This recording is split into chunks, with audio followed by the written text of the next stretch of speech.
안녕하세요. 검은 머리는 거두는 게 아니라더니 제 남편이 검은 머리였을 줄은 몰랐네요.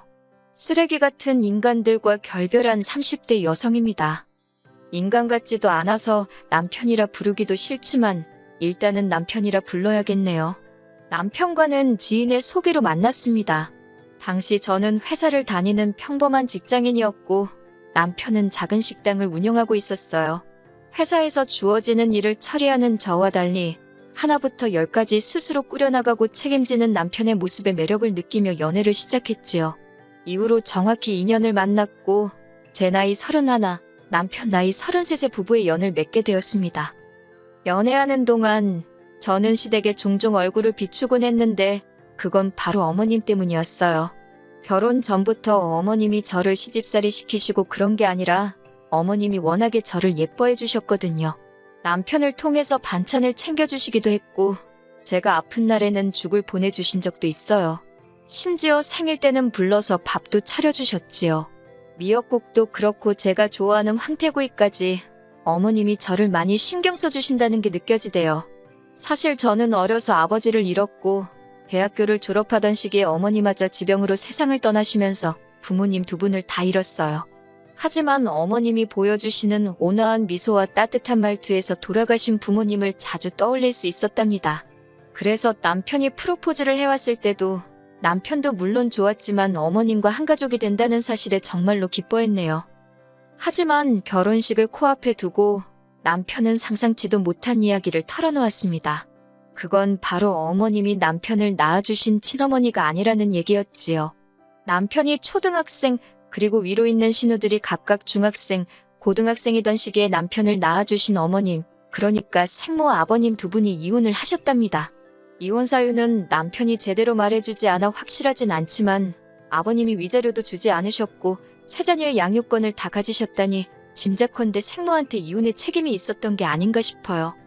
이후로 얼마 지나지 않아 아버님은 지금의 어머님과 재혼을 하셨다고요.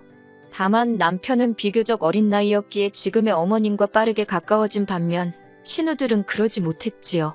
게다가 신우들은 지금의 어머님과 아버님의 눈을 피해 생모와 연락을 주고받으며 지냈다니 모르긴 해도 새어머니인 지금의 어머님께 마음의 문을 열기가 쉽지 않았을 테지요. 아무튼 그런 와중에 생모라는 사람이 남편의 결혼 소식을 신우들을 통해서 알게 되었던 모양입니다. 그런데 축 하나 해주고 말면 될 것을 자기가 혼주석에 앉고 싶다고 했다더군요. 신우들은 어떻게 하면 좋겠냐며 상의를 한답시고 남편에게 생모의 소식을 전한 거고요. 전 솔직히 생모도 너무한다 싶었지만 신우들도 이해가 되질 않았어요. 신우들이야 어땠을지 몰라도 하나뿐인 아들인 제 남편에게는 한 번 소식도 전한 적 없다면서 이제 와서 갑자기 웬 혼주 타령이신지 남편이 저더러 어떻게 하는 게 좋겠냐 하길래 저는 그건 아닌 것 같다고 딱 잘라 말했습니다. 20년 가까이 키워주신 어머님을 두고 뜬금없이 생모랍시고 혼주석에 앉히는 거 사람이면 그렇게 하면 못 쓴다고 그럼에도 불구하고 당신이 그렇게 하겠다고 하면 무척 실망스러울 것 같다고 했지요. 그리고 결혼식을 딱 3일 앞두고 있던 날이었어요. 큰 신우가 잠깐 만날 수 있겠냐며 연락을 해왔지요. 짐작이 가는 바가 있었으니 피하지 않고 나갔습니다. 말이 나와서 말인데 생모 이야기를 듣고 나니까 왜 신우들이 제가 어머님과 가깝게 지내는 걸 탐탁지 않아 했는지도 좀 이해가 갔고 신우들이 있음에도 불구하고 어머님이 왜 저를 곁에 두고 싶어 하셨는지도 이해가 가대요. 아무튼 그렇게 큰 신우를 만났는데 어쩐 일로 작은 신우도 나와 있더군요. 원래도 대면대면한 사이다 보니 어색하게 인사를 주고받곤 카페에 들어갔습니다. 이내 자리를 잡고 앉기가 무섭게 저더러 자기 동생과 상의는 잘 해봤냐며 본론으로 들어가더군요. 상의라니 뭐에 대해서 말이냐니까 자기들 엄마라고 표현하더군요. 엄마가 혼주석에 앉고 싶어 한다고 자식이 셋인데 둘은 이미 결혼을 했고 당신에게는 마지막 기회 아니냐며 속상해하셨다나요. 뭐 솔직히 무슨 사정이 있었는지 모르겠지만 자식 셋을 두고 나갈 땐 언제고 이제 와서 그러시나 싶어 별로 공감은 안 됐지만요. 그렇다고 제가 단도직입적으로 말하기는 입장이 그래서 그럼 지금 어머님이 서운해하지 않으시겠냐. 저는 지금 어머님이 혼주석에 앉으시는 게 도리에 맞는 것 같다고 에둘러서 거절했어요. 이 정도면 알아들었겠지 싶어서요. 그리고 다행히 신우들도 못마땅한 표정을 짓기는 했지만 제가 워낙 완고해 보였는지 더 강요는 하지 않았지요. 그렇게 결혼식 당일이었습니다. 미리 말씀드리지만 저희 어머님 아버님 두 분은 사이가 정말 좋으세요. 그날도 주인공은 저와 남편 두 사람이었지만 두 분이 주인공이라 말해도 될 만큼 멋지고 아름다우셨지요. 그런데 세상에 어디서부터 설명을 해야 할지 지금도 생각할수록 어이가 없어요. 그때만 해도 누군지는 몰랐는데 누군가가 색깔도 보라색의 무슨 기생한복 같은 걸 입고 왔더라고요. 그분이 남편의 생모임을 알게 되는 데는 오래 걸리지 않았습니다. 둘째 신우가 엄마라고 소리치며 그 여사님께 달려갔으니까요. 사실 이 상황을 제가 다 본 건 아니고 하객으로 왔던 제 친구들이 결혼식 이후에 만났을 때 이야기해줬어요. 친구들 말이 하객들이 수군거리고 말도 아니었다면서 피로연 내내 아버님도 어머님도 표정이 밝지만은 않으셨는데 그 이야기를 듣고 나서야 어느 정도 이해가 되었고 어머님이 얼마나 속상하셨을지 제 마음이 다 아프대요. 그리고 그때부터였습니다. 생모라는 사람이 저희 생활에 조금씩 간섭을 하기 시작한 건요. 생모는 신우들을 통해서 남편에게 계속해서 당신의 소식을 전해왔고 결국 어머님 귀에도 그 이야기가 들어갔던 모양이에요. 어머님께서 저랑 남편을 앉혀두고 말씀하시길 생모와 연락을 주고받고 싶으면 그렇게 해도 좋답니다. 부모 자식이 원래 천륜인데 그걸 어떻게 끊어내겠냐면서 섭섭지 않게 잘해드리라 하는데 그 말이 왜 그렇게 속상하던지요.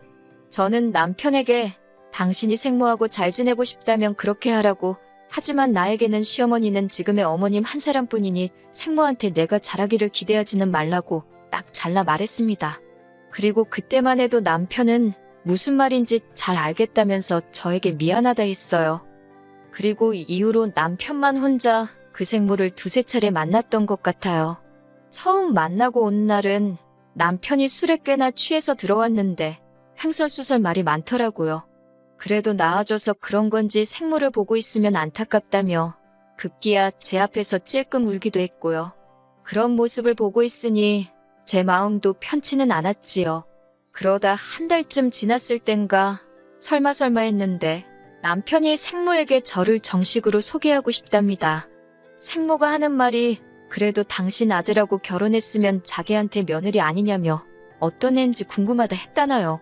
솔직히 처음엔 그런 이야기를 전하는 남편도 어이가 없었고 그 생모한테 인사를 하러 가는 것만으로도 지금의 어머님을 배신이라고 해야 하나 찝찝한 기분을 지울 수 없었지만 어쩌겠어요. 결국 인사만 하고 오잔 마음으로 나갔습니다. 그렇게 만나게 된 생모는 어른에게 이렇게 말해도 될지 모르겠지만 사람이 경박스럽더군요. 차분하고 우아한 어머님과 달리 온몸이 진짜인지 가짜인지도 모를 귀금속을 화려하게 치장하고 자기 얘길 늘어놓기 바빴지요. 하는 말이 아버님과 이혼 후 미국으로 건너가 당신 좋다는 남자를 만나 영주권을 땄답니다. 지금은 벌어놓은 돈 쓰기 바쁘다며 저한테 대놓고 돈 자랑을 하시는데 어찌나 불편하던지 그래도 별말 없이 듣고만 있었더니 생모가 저더러 앞으로 자주 연락하고 지내자대요. 솔직히 연락을 주고받아도 아들인 제 남편이랑 하면 되지. 나한테 왜 그러나 싶었지만 그 자리에서 따지고 들기도 일단 알겠다고 했어요. 그런데 그날 이후로 제 번호는 어떻게 안 건지 생모가 저에게 문자를 보내왔습니다. 며느라가라고 시작하는 문자에는 자기는 이제 죽어도 여한이 없다며 바라는 건 없고 그저 자주 만나서 재밌게 살자는 겁니다. 뭐라고 답장을 해야 하나 고민도 되었고 동시에 회사에서 일을 하던 중이라 이따 하자고 미룬 게 그만 하루를 넘겨서 답장을 하게 되었어요. 그랬더니 생모가 한다는 말이 답장이 없어서 손가락이 부러진 줄 알았다네요. 어이는 없었지만 어쨌든 의도치 않게 문자를 무시한 꼴이 되었으니 죄송하다 했습니다.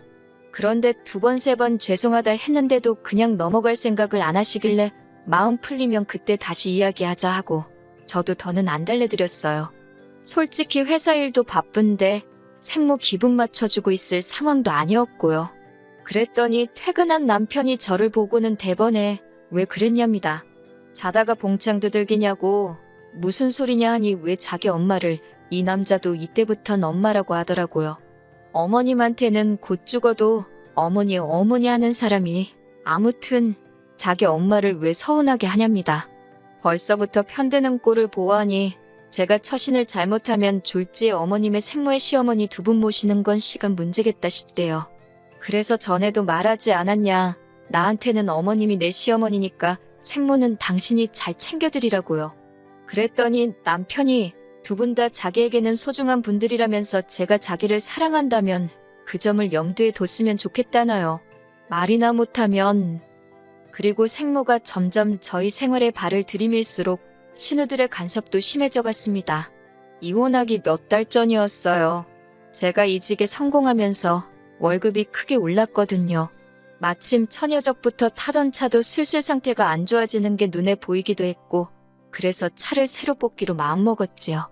남편에게도 비밀로 할 일도 아니라서 차 살 거라고 이야기를 했고요. 참고로 저희는 줄곧 재산 관리를 따로 하고 있었습니다. 제가 차를 산다는 이야기는 신우들 귀에도 들어갔고 그러자 큰 신우가 저더러 승합차를 사랍니다. 자기 엄만지 생몬지 미국에서 사느라 못 가본 데가 너무 많다며 앞으로 생모랑 다 같이 국내 여행을 다니자고요. 어이가 없어서 100번 양보해서 아버님 어머님을 모시고 다니면 모를까요? 하지만 그런 소리도 할 것 없이 싫다고 했어요. 사고 싶은 차는 이미 정해뒀고 말은 안 했지만 제가 미쳤다고 자기들 데리고 산으로들로 나들이를 왜 다니나요? 그런데 정말이지 이번에도 남편이 나서서는 신우들이 틀린 말 한 것도 아닌데 저더러 너무 나를 세운답니다. 그러면서 하는 말이 다가오는 생모 생일에는 그동안 못해준 자식돌이도 있고 하니 순금 10돈짜리 목걸이를 하나 해주기로 했대요. 황당해서 해줄 테면 당신이 알아서 해주라고 그걸 왜 나한테 말하냐 하니까 어머님 아버님 생신 선물은 우리 공동생활비에서 부담하지 않았냐면서 왜 생모 거는 자기가 혼자 사야 되냐고 오히려 저한테 따집니다. 게다가 그 목걸이는 누구 생각이냐 하니까 생모가 직접 해달라고 했다대요. 그러다 자기 죽을 때 되면 다시 3등분해서 자식들한테 나눠준다고 했다고. 그러니 저도 주는 게 아니라면서 저더러 무조건 우리가 한 200만 원은 부담해야 한다나요. 얼마 후 결국 이런저런 일들을 상의하기 위해서 저희 부부와 신우들까지 전부 한자리에 모였습니다. 신우들이 벼르고 왔는지 급하게 먼저 말문을 열었어요. 저더러 하는 말이 저희 부모님은 이 세상에 아예 없는 거니까 못 보고 살아도 슬프기만 하겠지만 자기들은 살아있는데도 못 보고 살았다며 그 슬픔이 훨씬 크고 아프답니다. 그러나 다행히 엄마가 이렇게 곁으로 돌아와 주지 않았냐며 이젠 자식된 도리를 할 차례라나요. 어이가 없어서 제가 신우들과 남편에게 물었습니다. 형님들이나 당신은 키워주신 어머님 보는 건 미안하지도 않냐고. 중간에서 난처하실 아버님 입장은 생각도 안 해봤냐니까 둘째 신우가 한다는 말이 그걸 왜 제가 걱정하냐고 그래요. 어차피 엄밀히 말해서 저는 피 한 방울 안 섞였는데 왜 어머님 기분을 제가 걱정하느냐고요. 그러면서 저더러 그런 거 따지지 말고 그냥 생모한테나 잘하랍니다. 그리고 큰 신우 하는 말이 가관이 돼요. 저더러 너는 네 부모가 남기고 간 재산도 있고 너도 잘 벌어서 별 생각이 없는지 모르겠지만 네가 그렇게 챙기는 어머님 아버님 거긴 당신들 주고 갈 돈 한 푼 없답니다. 하지만 생모는 미국에 재산도 많고 자기 애들부터 시작해서 저희도 애 낳으면 그리 유학도 보낼 수 있을 거라며 계산 잘하라고요. 신우들이 원래 속물적이고 계산하기 좋아하는 사람들인 건 알고 있었지만 그 모든 대화가 오가는 와중에도 한마디 반박조차 하지 않는 남편을 보고 있으니 실망스럽기 짝이 없더군요. 결국 집에 돌아와 남편에게 당신도 신우들의 의견에 동의하는 거냐고 단도직입적으로 물었습니다. 그랬더니 남편이 한다는 소리가 솔직히 틀린 말은 없지 않냐면서 어머님이 키워주시는 동안 자기 응석 한 번 안 부리고 착한 아들로 살았답니다. 그러니 아들 노릇은 충분히 한 거 아니냐며 어차피 어머님께는 아버님도 있으시니 자긴 이제는 생모한테 잘해주고 싶은 생각이 든대요. 그러면서 저한테도 자기를 위해서 생모한테 잘해달랍니다.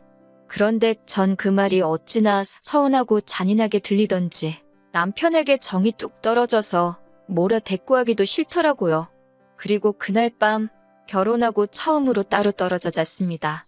잤다기보다는 거실에서 밤새 혼자 이 생각 저 생각하며 뜬 눈으로 나를 세웠지요.